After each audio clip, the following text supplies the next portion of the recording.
Greetings, all of you. It's I, the Gorilla Economist, coming to you live on this edition of Strategic Life with my main man, John Singleton, who is here with us. And you can find him over at aceofcoins.com, aceofcoins.com, and aceofcoins.club. John gives you the strategic life strategies in order for you to succeed. Things you never even thought about or even conceived in your mind because you're not out there like this guy, a man who is Neo, who goes in and out of the matrix to find the exploits, and he shares it with all of you who value freedom, privacy, and security. You're at the right place. Strategic Life, RogueNewsTV. And with that being said, John, what's up, buddy? How are you? I like your fantasies, man. I like how you these fantasies. Well, you know, it's just the only way to communicate with people. So you got to use allegory, right? I love it. I was gonna play the piano, but I forgot. What piano? The piano in the background here. I was going to play it. Oh, yeah. You gotta jump on that, man. Is that a Steinway? I forgot how to play it. Sorry. That usually happens with me as well. I usually forget to. The only thing that I'm good at playing is the bass drum. Oh, okay. Yeah, I can pound on stuff too. I mean, yeah, sure. That's it. That's all I can do. Tabletops, bass drum. That's it. Yeah, usually one or two tunes. That's about it. That's the limit. It's also the limit of my dancing ability, Sean. It's also the limit of my. I don't even have a 2-step. I have a 1.5 step. I'm not even going to talk about that. Forget it. What? My dancing is terrible. Mine, absolutely yours. Terrible. Yeah, I'm sure. Don't show me. I won't turn on the camera and dance for you. It's not going to happen. So I just like the title that you chose a long time ago, Strategic Life. I just think that so many people I talk to, like you do, I just don't think they have a deliberate plan for anything. No. I think they react to almost everything in their lives. Correct. They just react. Absolutely. That's got to be so stressful. Exactly. This is why the show is not titled Reactive Life. Yeah, really. I mean, strategic implies you thought about something and you have a plan. Even if it sucks, I mean, you got a plan, you know? I've had a plan before and I thought I knew what I was doing and I got taught a lesson. So, but that's how you learn. You got to have some strategy. Even if it's like 1-2 steps, that's it, just something. Yeah. And for many of the people that listen to what you're talking about and what we discuss, it's about money. And, people want to be forecasting, right? They want to hear you say, what do you think is going to happen to the economy? And that's not really helpful to people. Even if you could tell them, it's not helpful. No, it's not helpful. They're not going to change their habits. Well, I can tell you that it's all going to crap. Well, if you go back and say, I tell people, well, have you seen the last 3 years? Okay, more of the same. Yeah, it's not hard to predict what's happening. Yeah, we are in a lot of people think that the crash is something that's going to be instantaneous, and I was one of the few people out there telling you, no, this is you got 5 years, you got 6 years, and this was like 5-6 years ago, and right now we're at a stage where it's event driven. Right, it's a permanent change to our supplies. Is what exactly. It looks like. You can mess with the currency. Everybody understands that, but what they don't understand is this is a permanent economic change to our supply chain of all kinds. Huge, and a supply chain that's still yet to recover completely. It's the whole COVID fiasco. Being re-engineered. It's not. Yes. There's no recovery. No, it's being re-engineered. Totally new. Yep, agreed. 100%. You have a window of time, and this is why I like doing these calls, because you have a window of time to do stuff. And I'm no genius, but I just have a certain way of looking at things. So here's how I look at things, B. I tell people, change your thinking. So decide how much money you want every year and get something that gives you that money. Yeah. Don't go look for a job and get someone's approval. I mean, okay, that helps a little. I've worked at jobs before. That's fine. No problem. But that's not usually going to get you what you want. So maybe you need to have the job. Fine, do that. But decide how much money you want and then go find the thing that will give it to you. And use other people's money to get it. Right. And this is where people their brain shuts down when I say that or they hear this. There's no teaching for this. Most parents don't even talk about this. Correct. I was lucky. My parents were willing to talk about what to do with their stuff when they died. That's a difficult thing for many people to discuss. And my parents were the type of people where I could just say, hey, Dad, when you die, what do you want to do with your stuff? And he would just have a pragmatic conversation. Yeah, my mom too. Yeah, without getting overtly emotional or anything like that. You just have the conversation and keep it moving, you know? Yeah, and I would tell them things like, hey, look, if you want to give me anything, just put it in this company. You know, I would tell them what to do, or I would help them, and, you know, whatever. So your parents never probably said, you know, here's how you make some money, because your parents probably never thought like this. They're from the generation before theirs, right? That you just go get a job, have a career, and all this stuff. So V and I do the same thing. So what we talk about is what we do, as you can imagine. Yeah. So exactly. Yeah. So let me just go to something very basic that everyone I think can relate to, because you have these experiences. Instead of buying a car, all right, with cash. Sometimes we buy a used car with cash. I've done that. So I go out and buy a car. I put 10 grand into it because I saved 10 grand, right? Instead of doing that, use credit to buy the car. And don't worry if your credit's bad. Depreciating asset, you know? Well, okay, but don't worry if I want to get past the very surface thing. So it's okay if your credit's bad. Don't let that be an excuse. Go buy a car on credit, even if you have to put 50% down, which is unusual. So use credit to buy the liability to start with. Let's say you have no net worth. Use the cash to go buy something that makes money. Now, I can show you guys an example, but you can look it up for yourself. If you go on the internet and look for websites for sale, you can find some for under $20,000, under $10,000. They will pay you several $1,000s a month net. So I've been saying this for a long time, and I hope some of you have done this. I hope you go out and just try. I mean, hey, John's crazy, but he sounds fun. Let's do it. Let's just see. Let's see how crazy he is. Let's go try it. Just try it. And so people that do it, they'll come back and say, yeah, there's so many for sale, but they're like $1 million. And I say, well, okay, you don't need to do that. Go look for something that's, $22,000, $12,000. And they say, well, it's hard to find. I say, I know. That's what's going to separate. Every time you run into a situation where it's hard to do something, V, that separates you from the guy that keeps his job and holds on for dear life, hopes he doesn't get fired, and hopes he gets a raise. That will separate you from that guy. You push through that barrier, that resistance. So so you will find a website. If you have to build it yourself, you can do it, but you will find something, okay? And it's easy. It's actually easy. So you get something that's going to make some money. Now, later on, you're going to want to use credit, other people's money. So like I just said in the very beginning, before you get to the idea of, okay, I want $150,000 a year and I'll just go buy an asset to pay me that much. All right, fine. You could do that.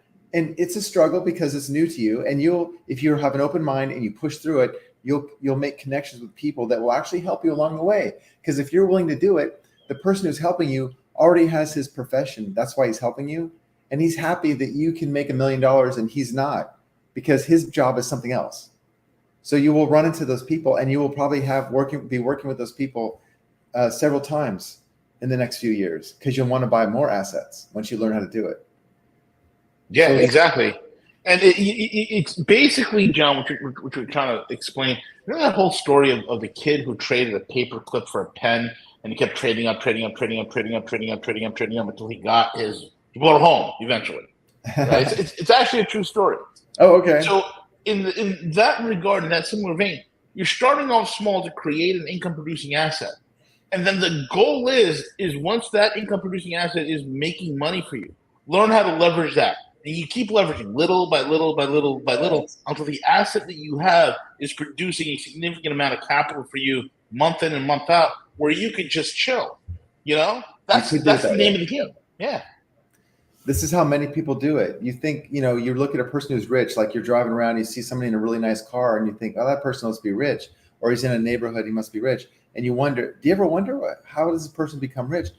Look, 99% of the people that are rich became rich in their lifetimes. They didn't inherit it. They didn't always win the lottery. Some people do, but most of the time people did something to become rich. And you'll find out that it's much easier to make a lot of money than a little money. Yeah. It's the opposite of what you think. So if there's some things that you're believing, maybe you don't realize what they are yet. So one, let me see if I have notes here, so I don't want to forget anything. So Okay, so what I tell people is this. I made this note for myself this morning. So when you discover a really good excuse, a really good sounding excuse why you shouldn't be doing these things, right? Why you shouldn't be using this money this way, realize it's an excuse because other people have already done it. That's why they have the lifestyle they want. So recognize that as an excuse and stop following it.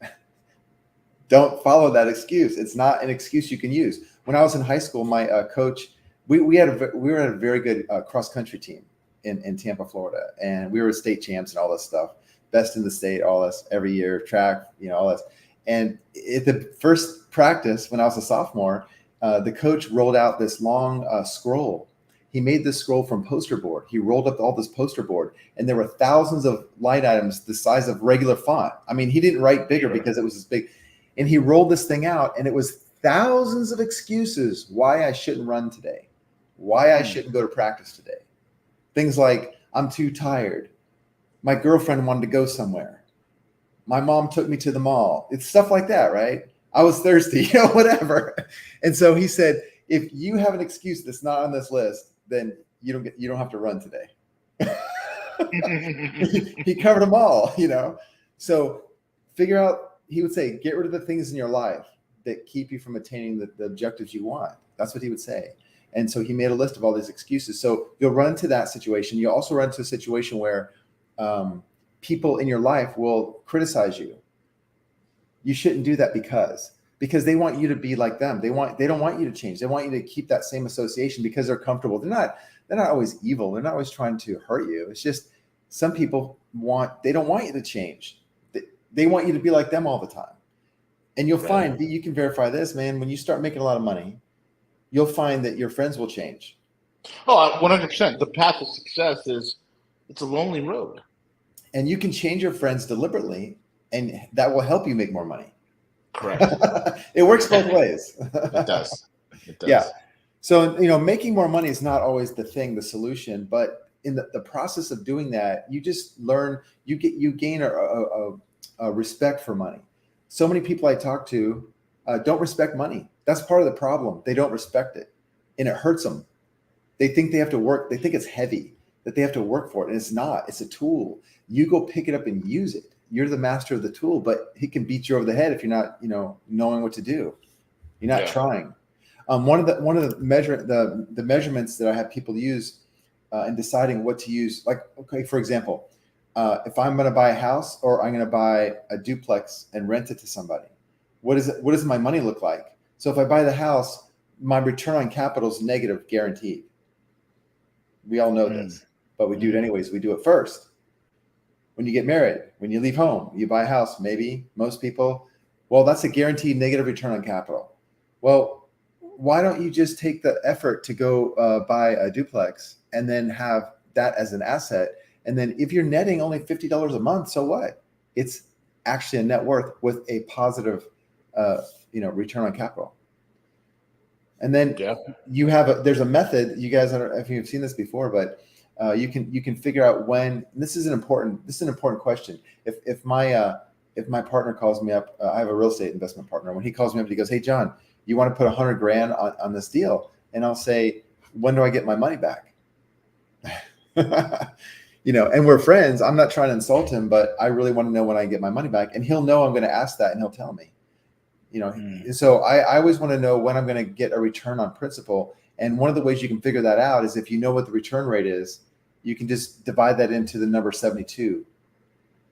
And if you look at the annualized return, like 8%, for example, you divide 8 into 72, it'll tell you how many years you'll get your money back, which would be 9 years in that example, right? It's pretty accurate. Yeah. Now, V and I both know there's some things you can do, many things that we both do, where you're going to make, we don't even talk about 8%. We talk about 200%, 50%. Right. There are one of the worst things out there. There really is. There's a lot of deals you get 10, 20x easy. And John, here's the thing, man. It's like when people come up to me for like, "Hey, you want to invest in this?" I'm like, "Okay, what do I got to do?" Well, in 5 years, you get like 5 or 6% of your money back. I'm like, what? That's for chumps. That's for chumps. That's insanity. And you're losing the time value of your money. It's 5 years of your life. You ain't going to get that back. Exactly. So it's worth it to spend your time to find that one deal, to go to 14 business meetings, to talk to your broker, to talk to a real estate broker, to talk to a business broker, to talk to your accountant, to line up that one deal, to find out what it takes to qualify for a lease agreement or something. Put the effort into it. Make it a hobby at first. And then you make that one deal. Just maybe it's going to take you 18 months and you make that one deal. And maybe that deal is a strip mall, for example. Right. I'm just saying it doesn't have to be, but or heck, think bigger. Maybe you want to buy a marina. That's real estate, isn't it? Oh, a lot of times the people live there. It is. The people live there. It's a marina. It's probably better than a mobile home park. I don't know. It depends on what state you're buying, but just think of things like that. Somebody owns it. Somebody owns it and probably owns it with somebody else's money. Why didn't you do that? Yeah. So you want to change your thinking a little bit and then be a little pragmatic and measuring, what's a good use of your money. Exactly. And here's the funny thing. I mean, the tax laws, and correct me if I'm wrong, John, but if the tax laws are all written for real estate. They certainly are. The whole thing is created around real estate. It's on land and properties. All of it. You know why? Here's my political take on it, man. You just laugh at this one. I think it's because certain political parties destroy areas by overfunding it or just doing something with money, okay? They cause a blight in an area, and they need the real estate investor to come in and clean it up after they're out of office. Yes. Yeah. I think that's what happens. But really, government is about managing people. They have to. Right. They're accountable to people. It doesn't matter what kind of government. They're all the same. The government of China is the same as America. Okay, look, guys, you don't know this, but they operate the same way. Mm-hmm. Surprise. Mm-hmm. So it's about managing people. I don't care if you're talking about Disney World or the United States of America. It's about managing people. It is. It is. So understand that's what you're dealing with. Okay, fine. It's fine. We want them to do that. So they are going to make certain laws and they're going to provide certain tax benefits for people that are going to do what they want you to do, which is they want you to get rich. They need you to get rich because in the government, they are incompetent about taking care of property. They can manage people. They don't know what to do with property. You can. And so they're going to reward you for that. They're rewarding you for it. They're offering you, look, guys, they're offering you free money. Am I wrong? There's plenty. They're offering you free money and you're not taking it. Real estate. Right. I'm just saying real estate. Correct. Correct. Exactly right. Exactly right. And this is what people don't realize, man. It's like it's the whole system is built around property and real estate, and most people don't even think about it or take advantage of it, man. It's remarkable to see this. It really is. Yeah. So this is what's going on all around you all day, every day. And then we have the new technology coming where basically your mobile phone is the new government, if we didn't discuss this already. But this software, and the use of this technology is your new government. Well, John, not my Apple iPhone. It's not going to be used. Apple says they care about my privacy. Man, you know how much testing they've been doing for decades to get to the point where you can use your Apple phone in a way that serves the government. I'm telling you, they're about managing people, and they're doing the technology. Tim Cook, who is a nice gay man, told me that it's fine. Well, trust me. Just understand what's happening. Don't think for 1 second the U.S. Constitution means anything. It does create a framework. You got to start somewhere, but that is not what's really happening. Our governing system of our society is by foreign financial interests. Right. It's been that way for about almost 1,000 years. I said 800 years. It's been that way in every country. Every modern country has been that way. I mean, there's good aspects to that, and there's detrimental aspects to that. I'm really not going to complain because there are many paths you can take to enrich your life. Why complain and then not do anything to enrich your life? Just complain. And so you want to ask, what's going to happen tomorrow? Well, so what if you know? You're not going to do anything about it. You're not working on yourself. Exactly. I can tell you, but it's not going to help you. It's not going to improve your lifestyle. Right. Until Exactly right. you have to go out and do stuff. And then once you go out and do stuff, it doesn't matter what happens tomorrow because you'll work through it anyways. Yeah. Yeah, exactly. Exactly.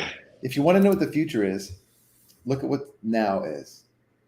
Look what you're doing in your life. That'll tell you the future. What are your habits?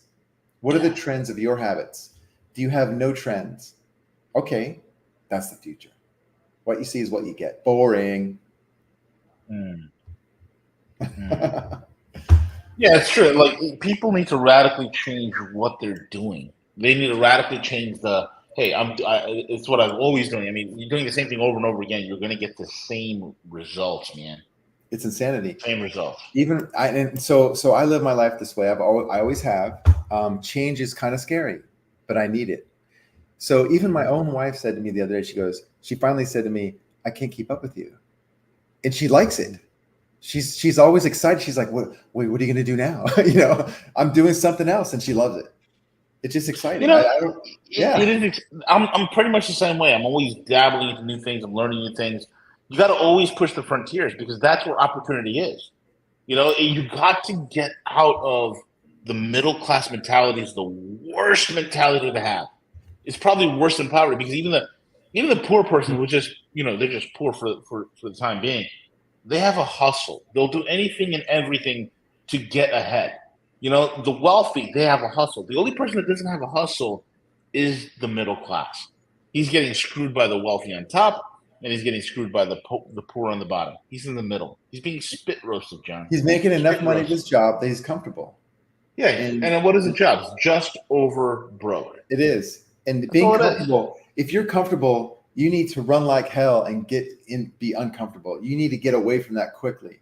When I worked at IBM when I was in college, and it was a cushy job. They paid us way too much. They paid us 3 times more money. I did half the work that I would have done anywhere else. But it's the prestige of being seriously, man. I did it for 3 years. I should have left earlier, but I just enjoyed it. It was a really nice experience. But 1 year before I left, which I left after 3 years and 2 months, 1 year, I told my bosses, I had like 8 bosses. It's ridiculous at IBM. Anyways, so I told my bosses that I'm leaving in 1 year. They didn't know what to think of that because if you tell them you're leaving in 2 weeks, they'll walk you out right then. And they'll pay for the 2 weeks. If they know you're leaving, they don't want you anymore. They don't want you to be in the building because of the computer technology. So anyways, I told my boss I was leaving exactly in 1 year. And they didn't know what to make of it. So they said, okay, fine. Let me know when it gets close to that time. So I left because the operations that I was in, I saw that it was temporary. They were testing the market for something. Nobody else saw this. And the people that were working with me, I trained them because I was the first one in that position they just opened the office. And so after I got trained and did the work, then I was told to train the other people. So I'm the trainee of all these new people, like 15 people. And then after about a couple of years, I said, guys, this is not going to last. You want to look for something else. And they're like, no, it's IBM. I said, trust me. And I left. I'm not joking. 2 years later, I ended up hiring one of the women I was working with in my own company. Yeah. They closed it. and that's what people need to understand. It's like you in your job have competing interests. Like your employer wants to make more profit and you want to make more money. That's a diametrically opposed idea. They want to make it's a competing interest. They want to make more profit while keeping overhead down, and overhead happens to be your paycheck. And I'm not saying you're complaining about your employment, but some people complain or they don't like it, like it's drudgery to them. Well, what they've agreed to do is discount their labor. And it makes sense in many cases because sometimes you just can't sell your labor. You need a company to do it, like a grocery store. You can't just be a cashier by yourself, So you have to discount your labor, but realize that's what you're doing. And when I saw this move to try to change the wages to $15 an hour or something, I thought, okay, that tells me that these retailers are going to get rid of their employees. That's the only reason they'd have that conversation. Right. And they did. They are. Like I was at Steak and Shake the other day, I told you, and there was no cashier and no waitress at all, just cooks. Yeah, and a kiosk. And a kiosk. You touch the screen. So if you want to know what the economy is going to be like, there you go. Unmanned restaurants. Let me ask you a question. What's your take on franchises? What's your opinion on franchise, like a franchise restaurant or something like that? It's a fantastic investment. It's really solid. I think it's a great idea, especially for a new investor. Let me just tell you a little what I think is like a hidden agenda. If I'm McDonald's back in the day, and I think McDonald's was behind the creation of the first franchise statutes. Correct. Probably. Yes. Okay. Yes.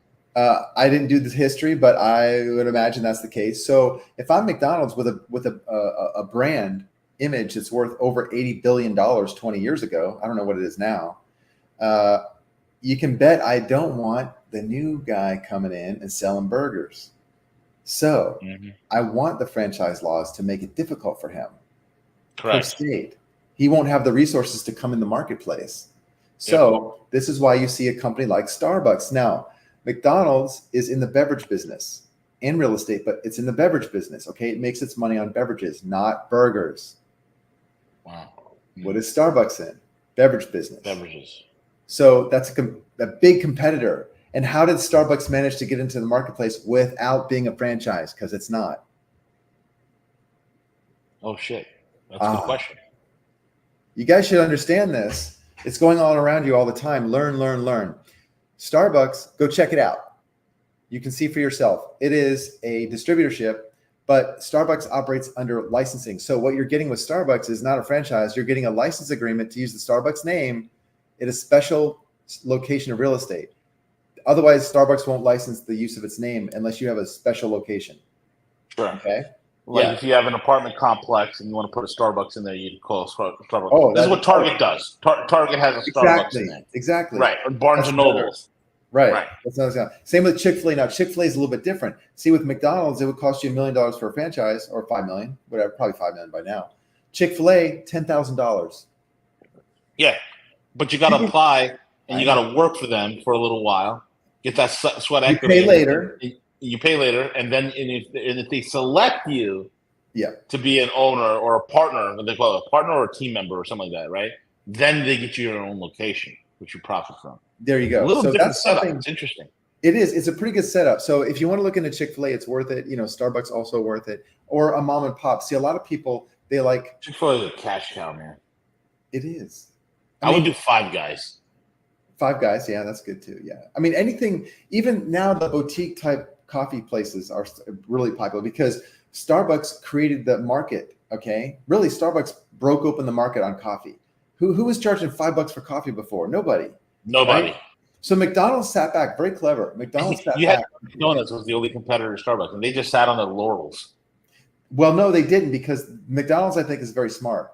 McDonald's thought, why not just let Starbucks open up the market, let it take all the risk, and then we'll come back in there and take our market share. They already have all the positions. They're already in the market. All they had to do is do what? Introduce McAfee. Yep. Change the lighting, have some nice seating, and we're in business now. And that's what they did. Very smart. Yeah. So anyways, that's not something you guys are going to do. I'm not going to do it, but I'm just saying a lot of this stuff is going on around us, and it's a war, and it's a struggle. And some people just don't have the stomach for it, but that might be me too. But once I realized I didn't have the stomach for it, I said, screw that. I'm gonna get the stomach for it. I don't care. It's worth it. Get the stomach for it. Yeah, agreed. 100%, man. So let me ask you this. What are some of the hottest businesses that are on your radar that people should be looking at?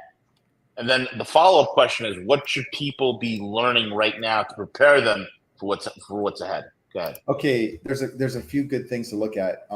The distribution of consumer goods is really important. You want to get a piece of all that. Okay, so look around. How many times in your neighborhood or at your office do you see Amazon delivering products? All the time. All the time. Yeah, even in the middle of the night. I'm up early. Yes. Sometimes I see Amazon like at 5 in the morning, 2 in the morning, and then again at 10, and then 11 and 12. So overnight delivery. So you have to ask yourself, why didn't I get a piece of that sale? And I go to the mailroom and I find out what these kids are buying. When I say kids, I'm 56, right? So anybody who's buying stuff is a kid. So paper towels, dude. Paper towels. They're having paper towels sent in the mail. Yeah. Well, I shouldn't criticize it. I should get a piece of that. I should have been the one to sell the paper towels. So I set up a deal with Amazon through a group. That way I'm not just with Amazon, right? Because I'm not a big buyer. So I go in with a group, and now I'm a big buyer. I get the big buyer rates. So I'm getting a piece of all this. And the margin is like 20, 30, 40%. It's crazy. So consumer goods, get a piece of the action. I don't care how you do it. If you don't want to look at all consumer goods, look at the vanity products like jewelry, cheap jewelry, okay, pet supplies, baby toys, exercise equipment, exercise clothing, beachwear, okay, vanity products. Be selling those. I don't care if you do it only on like a brick and mortar retail, do it that way. But vanity products are a big thing. Then you get into some technology, okay? What I'm hearing from my mechanics is that it's almost, they're driving computers today. We're driving computers. So they're not even wrenching things. They're just replacing components. So look at that. Exactly. Yeah, look at that supply chain. Now think about what I just said. Look at the supply chain. Where do you want to get into the supply chain for something that's going to be big? V just asked, do I think is going to be big? I think these components, electronic components for vehicles, cars, okay?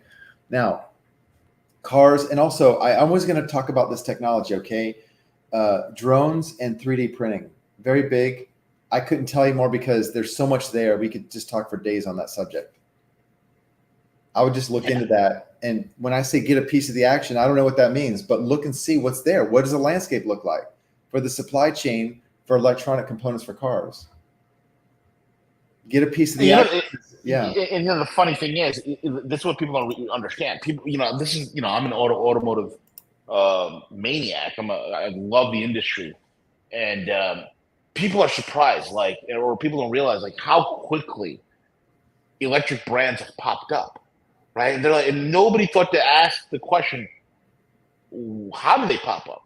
Because people don't understand, your car, your typical internal combustion engine car has a very long and lengthy supply chain of thousands of components. Oh, it does. Oh, yeah. But an electric car, when you look at it, instantly overnight, in the last 5 years, you've had so many electric car companies. You have Tesla, you have Rivian, you have Lucid, you have Detroit Electric, you have, I lost count how many electric car companies. Rematch, you have so many come out, right? So many. None of them are making any sort of money, but because of the tax subsidies, it's an artificial market. Now, if you want to be an ideologue will say, I'm not going to, get myself involved in this artificial market. It's artificial. It's fake. They're trying to enslave us all. Yeah, that's all fine and dandy. The pragmatic will say, all these stupid car companies are copy and paste car companies, except for, let's say, Tesla, which they make their own shit. But a lot of their componentry outside of their electric motors and batteries come from somewhere else, right? Now, everybody else, apart from Tesla and Lucid and whatnot, you can get every component on an electric car, from the battery to the motors to the switch gear, the circuitry, the circuit boards, all that shit, the capacitors. That's ubiquitous. Mm-hmm. Everybody's buying from the same suppliers. If you can get in on that and be a part of that, then you can now start selling these components. And there are people out there that have started, a handful is starting to grow here and there, fixing electric cars. Because oftentimes, like John said earlier, it's not about fixing it. You're just replacing a component or a system. They don't fix anything. They just, something goes wrong with the motor. Well, you pull out the whole fucking subframe and you slap a new motor in and you put it back. It's a whole new thing. You're not fixing anything. So if you can get a piece of that action, then you know what? You're off to the races. Now there's one aspect of this, V, that you're talking about, the supply chain for vehicle things, components. There's one right now that one of my clients, who's my friend now, and we've known each other for over 20 years. He's a client from way back. And he's been an entrepreneur like us, and he's always got something going on. But in the last 15 years, he's been doing the same thing, and it's the key fobs for the cars. So he just went and he got the supplier. He got the training from the supplier, and he knows how to do the key fobs like a locksmith. Although he doesn't need a license to be a locksmith. It's the key fobs, the electric key fobs. Yeah. So what he told me was, so this guy just has a blast. He's like we are. He just loves to do certain things. His thing is he likes to go on site and fix a key for somebody's car, and he likes to talk to people. And he'll go to a whole fleet. He'll do a whole fleet in a week. This guy makes like $10,000 to $15,000 a day. Yeah. He says, not even trying. He says, sometimes when I'm going between jobs, he goes, I stop at the casino. He's over in Illinois. He stops at the casino. He plays some blackjack, and then he goes on about his day. He knows how to count cards, so he has a lot of fun. As long as you don't win a lot of money, you'll be fine. So he does that. There's this kid. It's probably 2021, right? And again, it's never lack of resources; it's lack of resourcefulness. Kid has a non-existent credit score, this, that, and the other.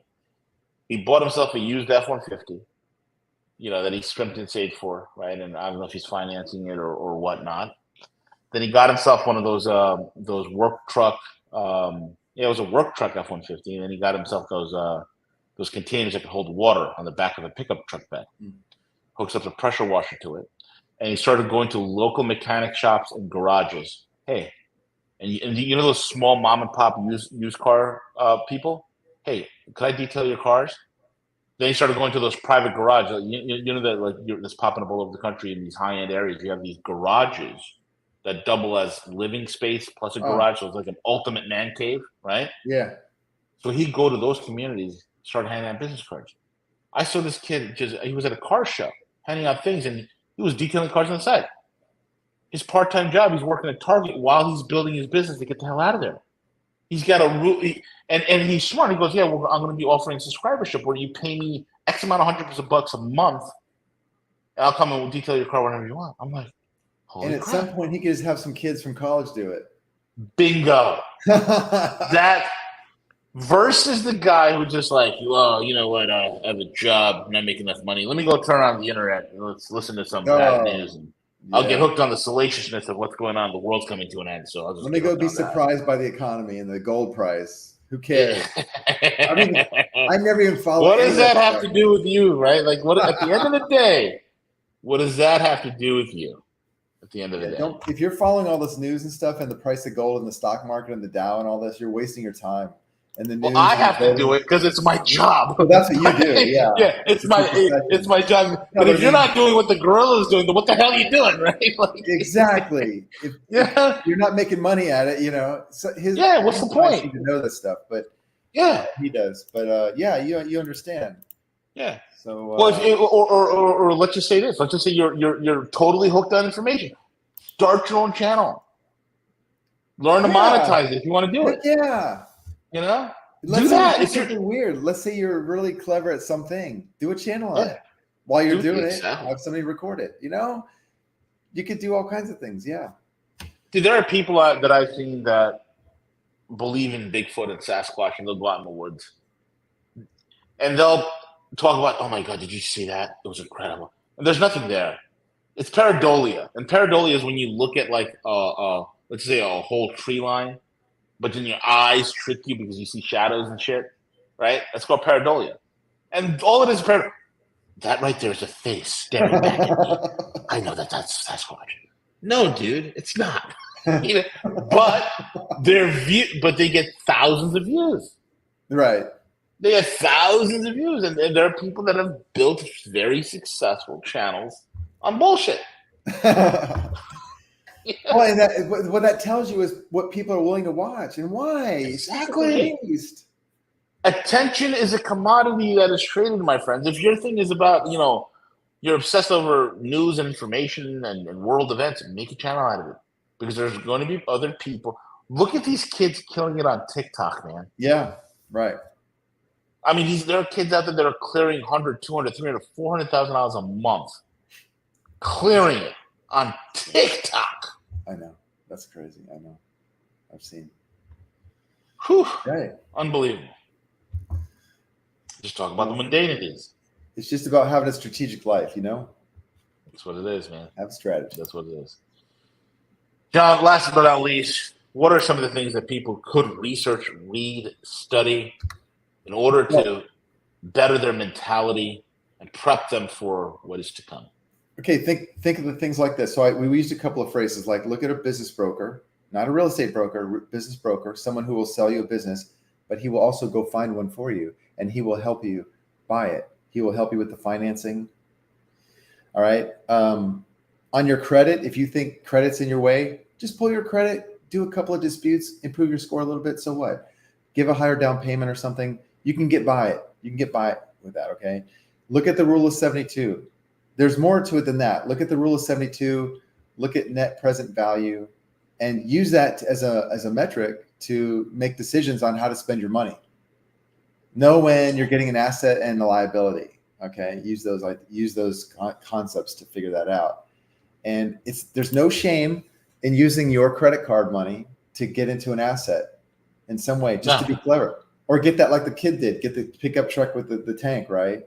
Yeah. There's no shame in using your credit card. Make the bank take the risk. Yeah, it already gave you the credit limit. Use it.